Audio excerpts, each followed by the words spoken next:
Mahamudra Rinpoche was telling us that Sangha is about practice. It's about actually taking your practice seriously. It's not just about joining a club. She's just stressing that we are connecting with each other in order to help each other with the Dharma, so that interactions with each other. It's important to take advantage of that. Of course, we want to know more about each other's lives. We want to catch up and we want to be friends. But sometimes maybe the friendship side of it can be not so important, really, as your Dharma connection.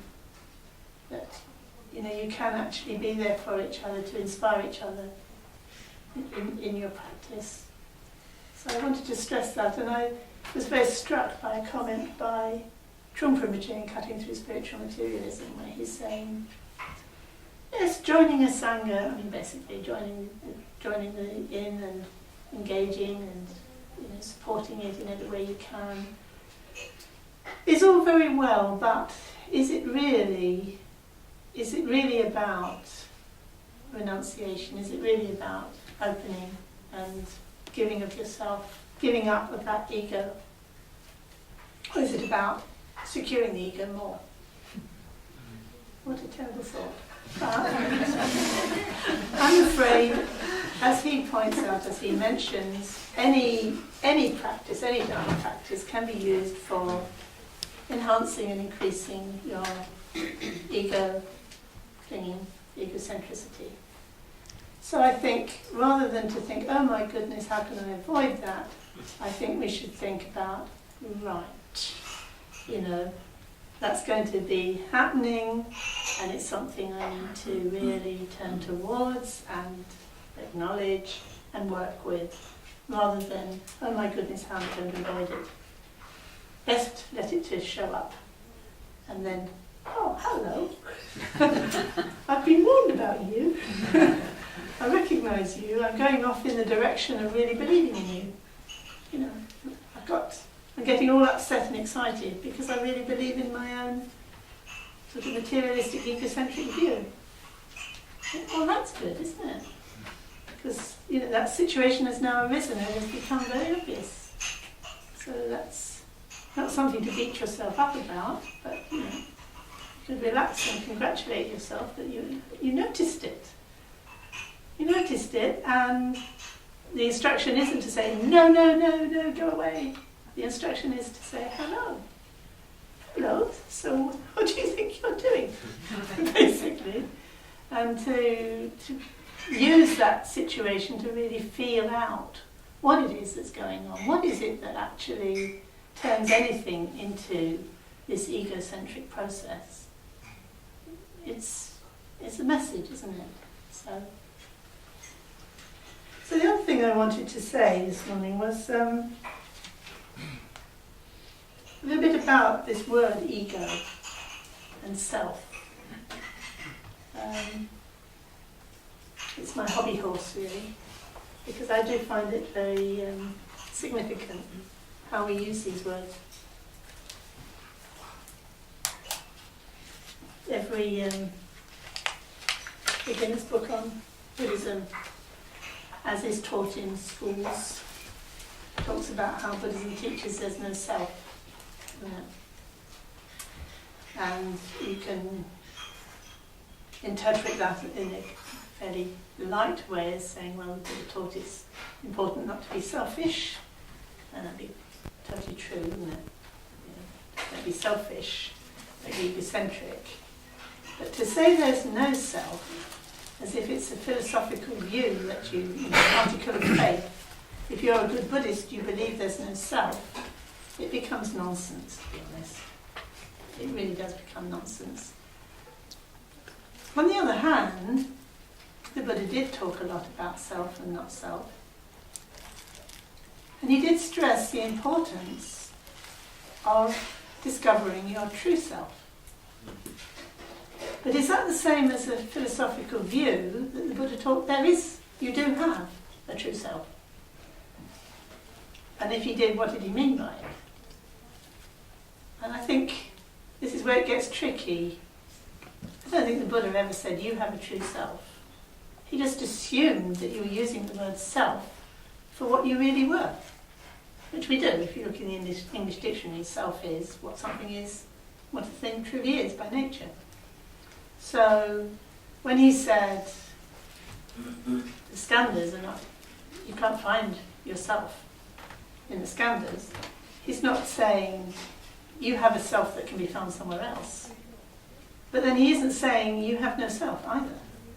And all scholars agree on that the Buddha never did say there's no self, except in the context of where he was saying there wasn't anything of anything. You know, there's no path, no enlightenment, no this, you know, I mean, yes, in that context. But generally speaking, he used the word self in the way I've just said. So there's nothing more important than to discover your true self, what you are truly in yourself, what is your true nature. So from that point of view, when not self is taught, it's taught those things that don't have the qualities of a true nature. And they turn out to all be impermanent. Impermanent phenomena that actually, when you examine very closely, you can't find them. You can't actually grasp them as anything. And if something's impermanent and unreliable, it's not what it isn't what we are in our essence. It's not what we don't need to discover that. If that was all there was to discover, then it's bad news, isn't it? You know, it's as bad as I thought it was.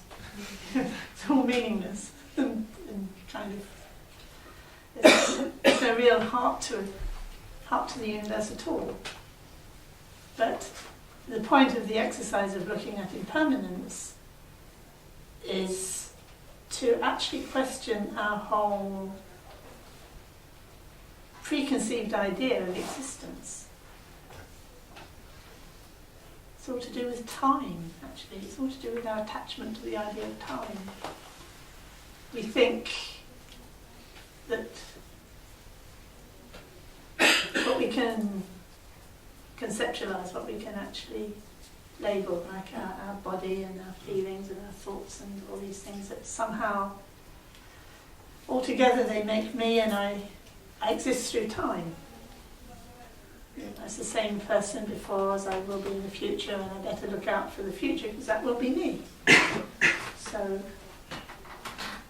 it seems to exist in time, and the whole teaching on karma suggests that's true, doesn't it? The Buddha isn't denying that. So if you do something now that's negative, it will be you that suffers it in the future. It's no use thinking it's all impermanent, it won't be me anyway. That isn't how it's going to work. So in some ways the Buddha isn't saying it's not going to be you that suffers. There is a kind of you lurking there. And continuity seems to have some kind of real meaning. But if you look at all the things that you think have continuity, we tend to do it by looking at their existence in time, don't we? So it's the same thing now as it will be in a minute, in a year, in the future. It's the same thing. So, okay, what is that thing that will be the same? And you look at what you ordinarily take as being yourself, and it's none of those things, because take this body, the body of a moment ago is gone, isn't it? I can't go back and get it. It's gone. And the body that will be here in the next few minutes or the next few years is not here yet. So there's only the body of now. And how long is now? It's a wonderful way to really sharpen up your awareness. How long is now? How long is it? And if it's any length at all, it's kind of an idea, isn't it? That it's just a kind of a little version of the big idea of time. It's kind of...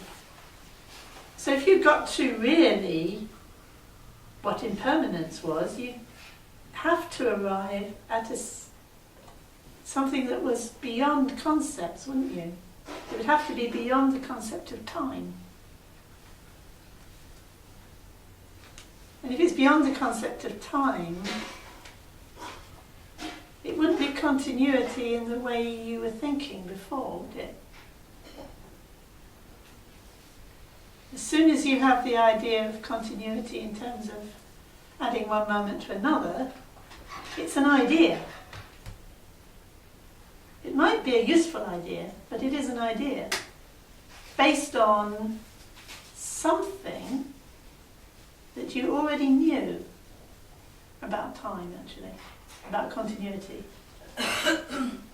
But the continuity doesn't exist in your idea of time any more than your idea of space actually encapsulates what space is, because any idea you have of space is an idea. And since space isn't anything, as soon as there's an idea, then it's not really space anymore, is it? And yet there's something that isn't space that gives us an intuition that there is something like space.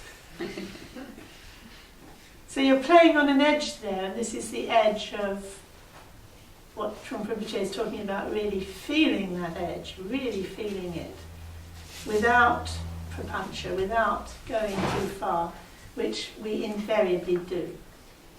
It's usually only for a fraction of a second, almost in passing, you can suddenly glimpse between going too far in the direction of it's not there and going too far in the direction of it is there.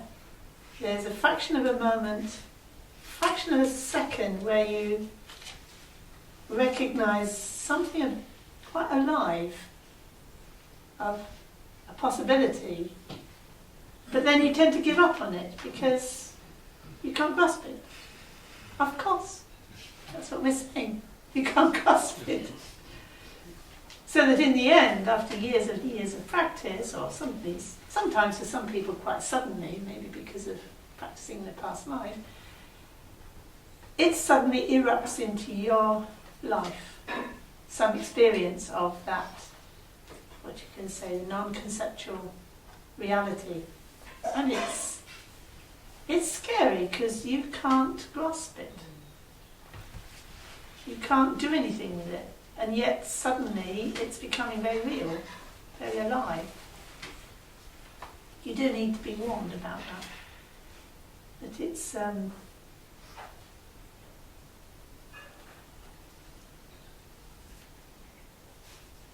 varies from person to person, but practicing Dharma in this very deep way can be very disturbing, actually. So that's why it's stressed that it's important to take refuge and to be very careful about your motivation and your connections, and have some sense of support from the Adhisthana of the lineage, and then just relax into it somehow.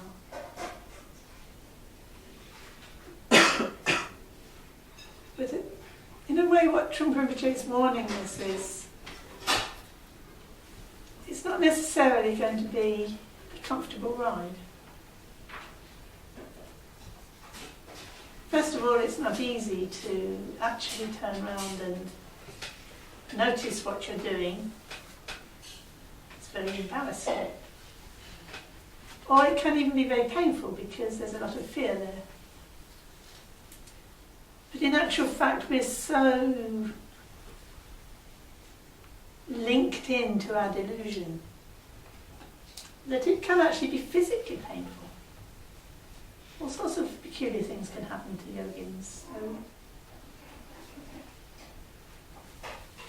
Sort of wave after wave of deeper renunciation, deeper sense of it's just unbearable, really. Samsara is just unbearable. And this is what the Buddha was saying, the first noble truth. It is unbearable. It is. If you really could see how it was, you would not be able to stay in it for a moment longer. so then we don't look. We try to paste over the cracks and make it not so bad as best we can. So it's important to be warned that it's going to get more and more serious, and at the same time lighter and lighter. This is what Trungpa Rinpoche's message throughout is: lighten up, don't take yourself so seriously. Don't take yourself so seriously that you're never going to make a mistake. You're always going to get it right. You're always going to present your teacher with being the perfect student. Give up all those ideas. Just get real and lighten up. It does actually become funnier and funnier. Fishier and fishier and funnier and funnier. So don't let me put you off. So I've talked briefly about self. And you may be aware that in our tradition, you might be aware that my doctoral thesis is on Shenton and Tathagata, and that sometimes that's referred to as the true self, and that Shentonpas believe that we have a self. I thought, no, we don't believe that we have a self. We're just taking the word self in its natural use, really, that we're seeking the true self, whatever that turns out to be within ourselves. And we're not trying to not have a self. That's very important, very clear. And that when we see what's impermanent and conditioned and unreal, when we see that to be unreal, we recognise that is not the end of the story. That behind it there is the reality of the true nature of our being, which turns out to be the true nature of the Buddha, and turns out to be the true nature of the universe and everything. So, we're in business. We're out to discover what that is, and learn to trust it, and then to live it.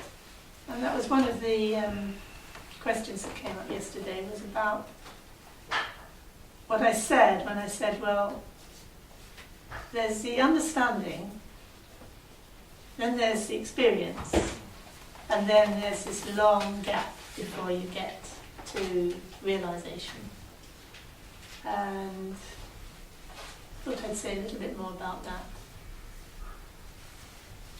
I think often when we become Buddhists, it's on a certain understanding. We've heard the teaching and we've understood them to a certain degree, and we've assented to them somehow. We've agreed, that sounds right to me. I've never heard anything that sounds more right.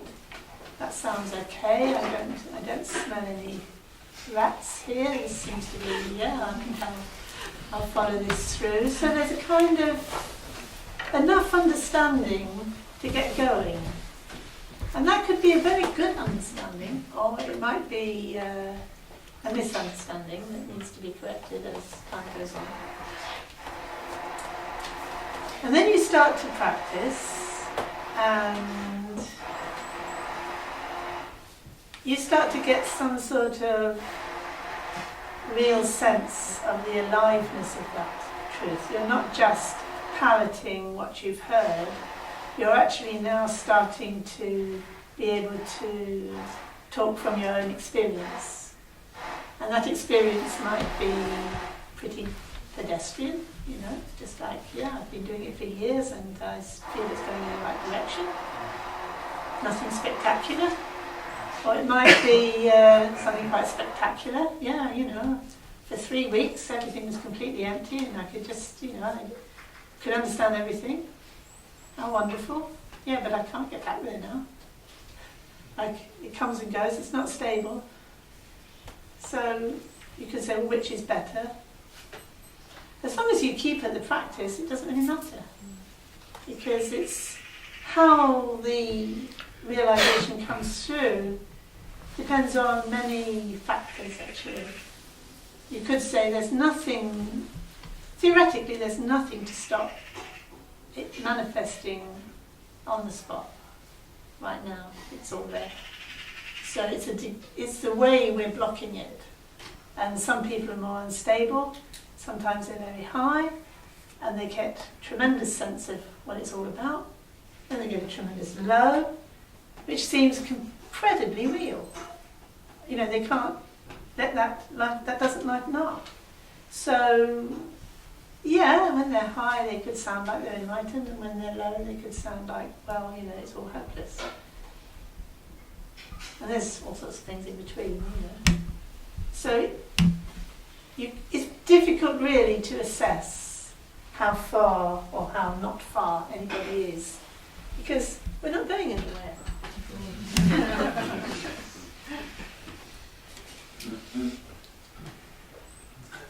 So what is the realization that's stability?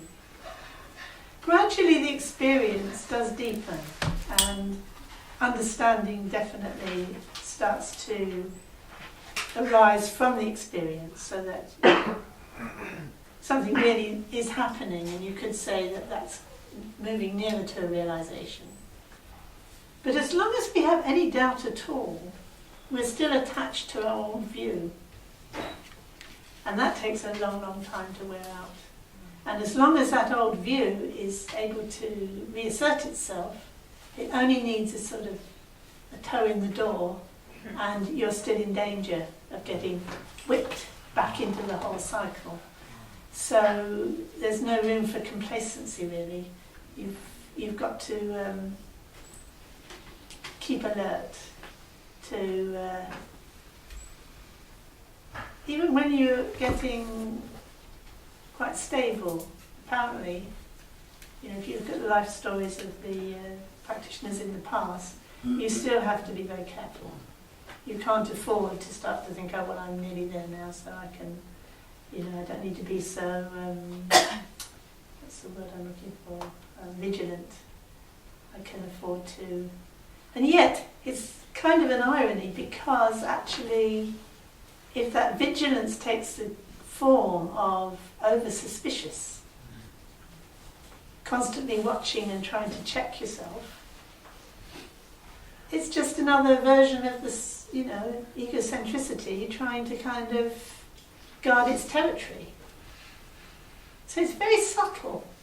It's very subtle. And I'm very struck by how the Buddha, in his early sutras, when he's talking about how to find a teacher, he said, the teacher has to be teaching something that's very subtle. Don't go for a teaching that makes out it's all very simple-minded and straightforward and easy, and you're going to get it just like that. It is going to be subtle, and you're going to have to reflect on it again and again. You're going to have to double-check. You're going to have to arrive at conviction yourself. You're going to have to go back to the teacher, go back to the teaching and double-check it, and come back. And again, reach some kind of conviction that you can then actually experience. And then you have to put in a lot of energy to convert it from something that you now have some conviction about into something that you're actually living. It's not different from how you are. So the realization is when you are what it is that you've understood. It's not, I am someone who's understood it. It is what you are. So it's a complete shift. So I hope that gives you some sort of sense. And then in the meditation, when Trungpa Rinpoche talks about what are the conditions that bring that about so that you can stabilize your practice, he stresses again and again meditation. I think it's important to bear in mind, though, the traditional formula, which is listening, reflecting, and meditating. That's taken as given. That just to kind of get the idea, oh, it's just about meditation, I'll just meditate and meditate and meditate and meditate. I don't need any other input, and any reflection I do is just thinking, I'm just going to meditate. It's a bit simple-minded. The chances are that you will have an idea about what meditation is or should be that you're trying to reproduce. As Trungpa says, you're trying to kind of mimic it, as it were. You do need to go through that process of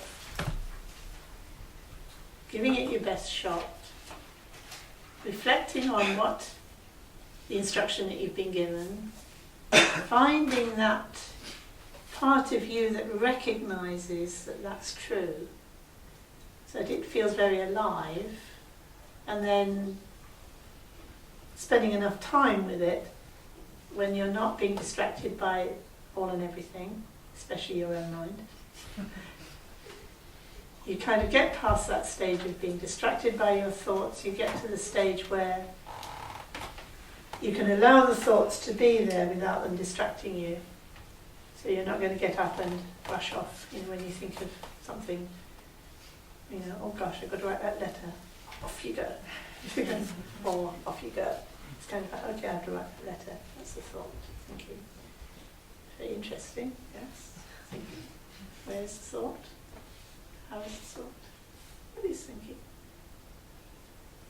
Getting right up, really, really close to the immediacy of that experience. Not having the idea, let's get rid of it. Not having the idea, that's good, I must keep it like that. Really noticing all the different ways that you can try to capture your understanding or your thought, and letting that then be the next thing that you're experiencing as immediately as you can. And as that happens, a sense of space starts to open up.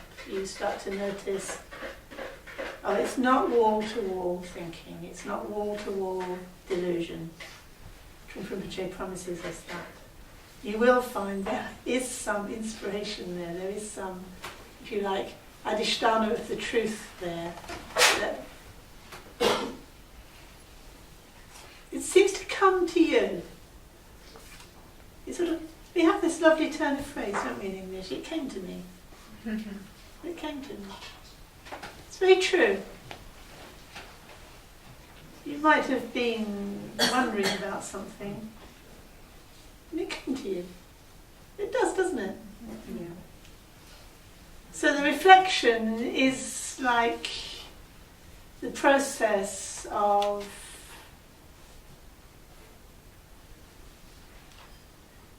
that happens when you're wondering in a relaxed enough way that something can come to you. And then it comes to you, and then suddenly, oh right, I don't actually have to create that. And then it's, the disappointment when it doesn't stay, you just look at that. And the immediacy of whatever it is that comes up. And you'll find yourself totally engaged for hour after hour, year after year, decade after decade. Something does happen. And then, without you noticing it, you're suddenly enlightened. It gets to the point where the idea of enlightenment as a project dies away. Nonetheless, you do need to have enlightenment as an aspiration. Something that you constantly reminding yourself. That's not this way, not that way, this way. And putting yourself in the position of orientating yourself towards it all the time. And then, in a way, then you forget it. So, a few thoughts on that. But ego is another matter. We never talk about realising the true ego, do we? We just do. We just get on with it, don't we? And it's really interesting the way Trungpa Rinpoche uses ego in Cutting Through Spiritual Materialism because there isn't quite the equivalent in the Tibetan Sanskrit, not quite.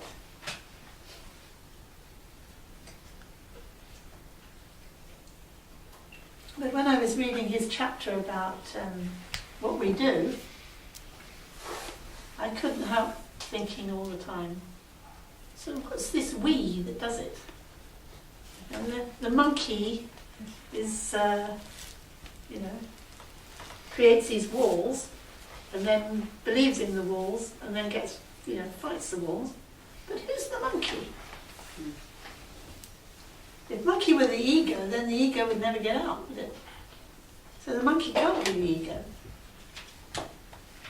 And the ego, when you look at it, you think, ego is the one that's being protected, but isn't there. It's the process of protecting it, which is all unnecessary, and the process of protecting, which is, our constant occupation. So it's the protector, it's the protector, it's our protector as well, isn't it? It's the protector who's protecting the protected, is the process of protecting. It's a pretty elaborate structure, really. And what's where's the energy behind it coming from if there isn't an ego to, where's the energy coming from? Actually, the energy can only be coming from our awakened nature. It's very odd, isn't it? It's all, from the point of view of our awakened nature, it never was a problem. It's kind of, there's a rather wonderful thing that awareness could do, and it did it.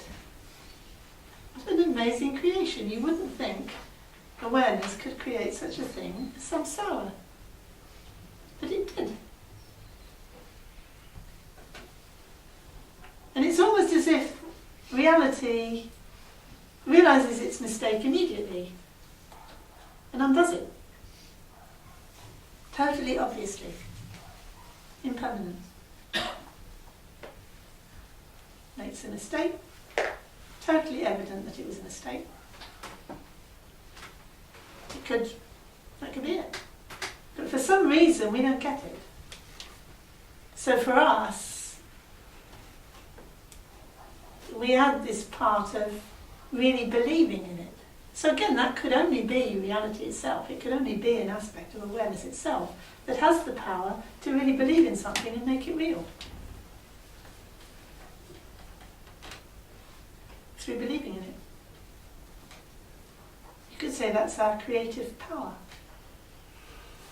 So that the ego is actually a demonstration of the creative power of awareness.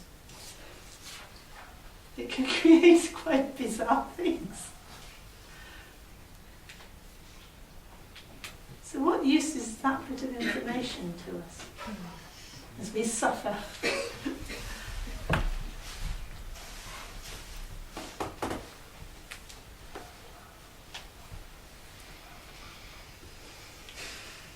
It is useful information, even though we have such what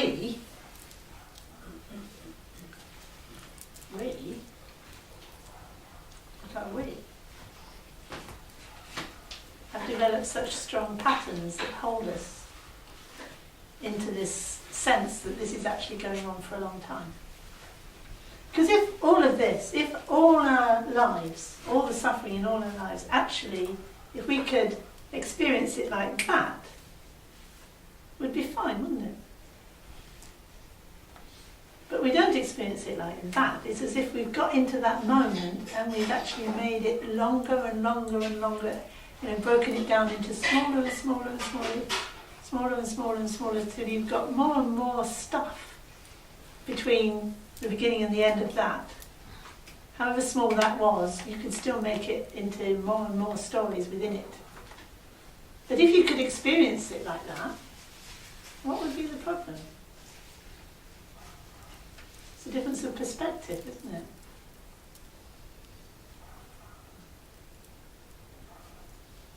So you could say we were that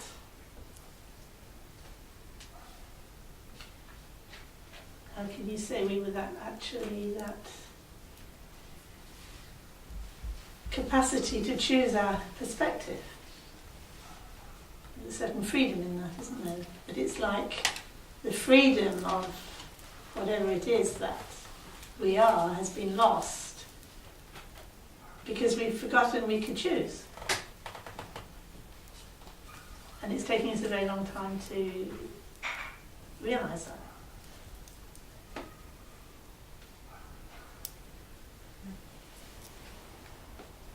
And it's interesting when I was reading through Cutting Through Spiritual Materialism, how he's describing how the skandhas develop in a very interesting way.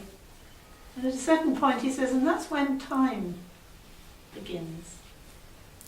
Like, first we're feeling our way, and then we decide that's different from us, and always has been. Conviction about time comes in. It's always been like that. I've always existed like that. That's always been different from me. And from that point on, you can't get it to budge.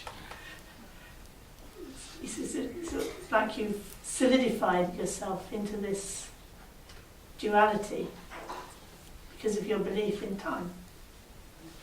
Belief in space, belief in time, belief in self, belief in others being separate, belief in existence. Existence, again, is about believing in time. So these fundamental beliefs that we think we can't live without, it's true, we can't. We would cease, our ego would collapse if we actually could see through those beliefs.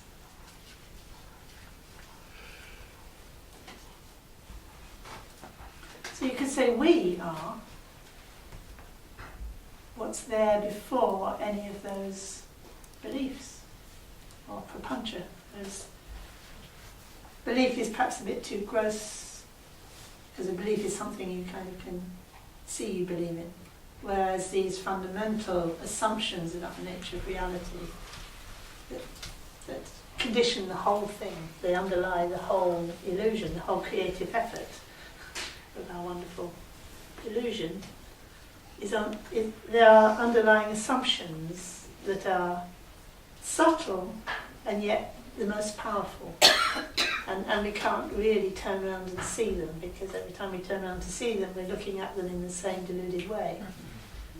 So at some point, we have to give up, and the truth comes through in a way that we weren't expecting. And one of the ways we were not expecting was for it to be easy. Funnily enough. I've had students say to me, but that would be too easy. That can't be it. That would be too easy. Strange, isn't it? Easy would mean all my effort to maintain my complicated existence was completely deluded.